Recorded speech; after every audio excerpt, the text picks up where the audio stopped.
Welcome to the Prop Market. I'm your host, the Prop King, and today I have NBA picks for October 31st, 2025, Halloween edition. Here we go. We are coming off a sweep from our last show. That's right, we hit three unders. Sar went under his line. Khalil Ware is probably the best read I've had in a very long time. I'm talking about any sport. He only ended up with 10 PRA. He went under his line. And then Dylan Harper went ahead and cashed under his line. All three unders hit easily, and all of them hit because of what I thought the reason why they would hit. Harper, he didn't play enough minutes, where it was just a bad matchup, and Sar showed some regression. So today, I have five new player props. Yes, I'm going with more unders, five player props, and one best bet. We also cashed our best bet as the Magic game didn't even come close to going over. So if you went ahead and got a part of any of those sweeps that we got 3-0 on our player props, 1-0 on our best bets. If you were part of that, go ahead and hit the like button. And if you're not already subscribed, go ahead and subscribe. It's absolutely free. NBA content all year long. I will be your tour guide night in and night out. With that being said, super happy because I needed it. We needed it. Let's keep this momentum going. Let's talk about our stats real quick before we get to these picks. We're 62% right now for our best bet, so we're exactly where we want to be there. And then for our NBA props, we got to 50% after the sweep.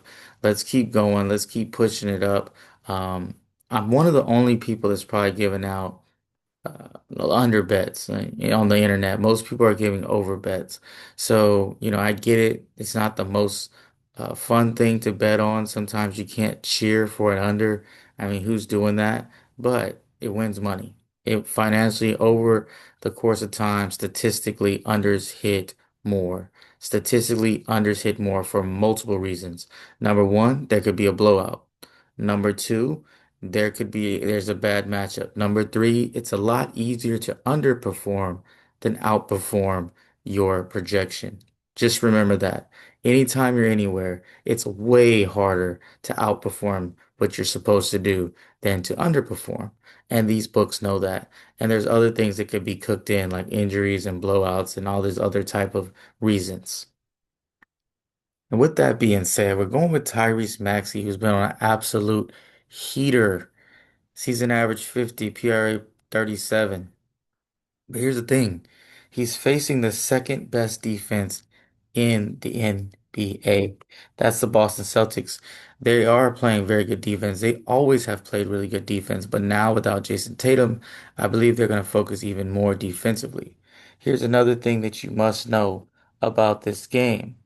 Yes, he has cleared in all four games, including the first game versus Boston less than 2 weeks ago when he had 40 points on them. I think they're going to definitely try to lock down on him. He's going to be the uh, uh, number one on the scouting report to stop. Here's some of Boston's defensive stats.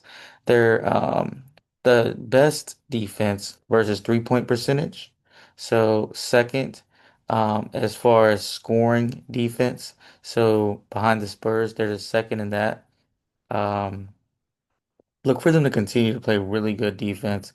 Number one against opponent shooting percentage. So Boston's number one versus shooting percentage as well. So just a bunch of good defensive stats. They also play a very slow pace, and I'm talking about Boston. Still a lot of mouths to feed for the 76ers. You still got Embiid. You still got Oubre. You still got Edgecombe. So it's not like he just can score and shoot whenever he wants. Still got Quentin Grimes just taking shots. Go ahead and give me the under 40.5 PRA. Those numbers climbed up. Also, he's a small guard. I do not like betting small guards that rely so heavily on scoring. Pascal Siakam of the Pacers. Let's not be a prisoner in the moment here. Yes, Pascal has played great of late, but see his season average is 42.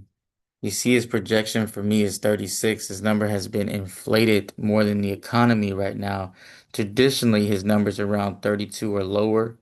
Let's be honest, the Pacers, not a very, crisp group as far as scoring, and the Pacers are known for, plugging and playing, having guys come in off the bench, 9, 10 man rotations.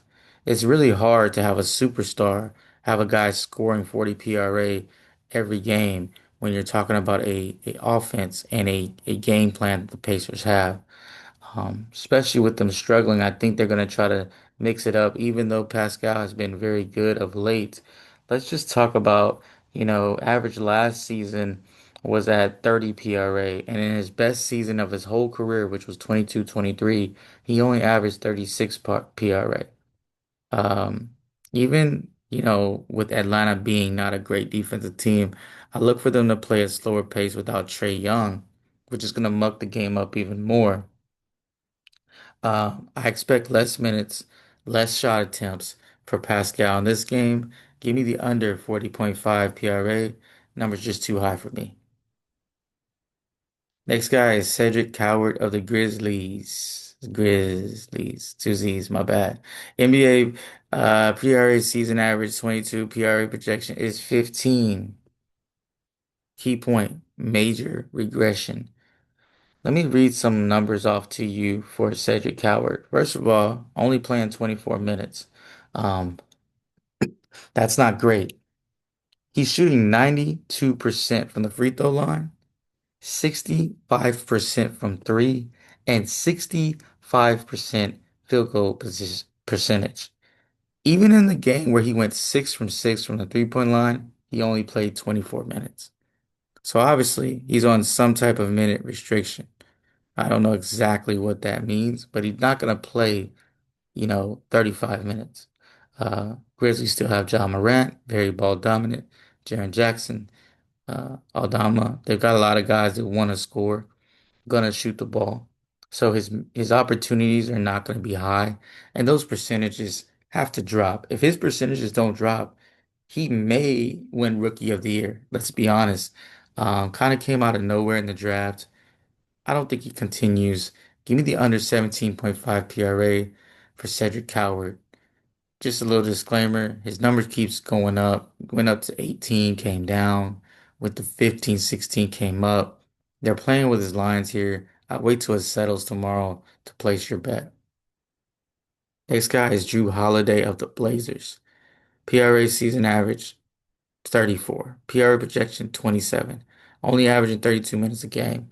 Jrue Holiday is one of those players who is a really good fantasy player, but not a great PRA player. Although he's cashed in every game this year, that gives me even more of a reason to want to bet his under here.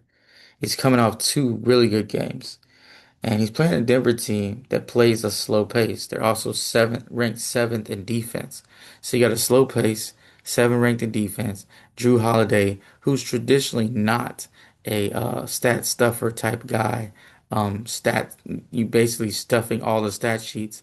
I think it's time for some regression. I also like the slow pace. Could be possibly a blowout. Jrue Holiday is a veteran. If Denver gets up by a lot, they're going to sit Jrue Holiday. Beware of this blowout. Beware of this under 28 PRA. Also, if you like to, I would wait a little bit. That number should creep up to 29 by tomorrow. The last pick, Collin Gillespie, PRA season average 20, PRA projection 19. Key point, only 25 minutes a game.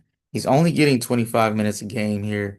Not a high minutes player. Another thing is he plays with Devin Booker, who's very ball dominant. Not sure about the Jalen Green situation, but that could cut into his minutes. He's not shooting a great percentage here, 37% from three-point line. He is getting a lot of shooting opportunities, but I don't see it happening in this game. I like his under here. Give me the under 22.5 PRA for Collin Gillespie. And now for the best bet. I absolutely love this pick. The Bulls versus the Knicks.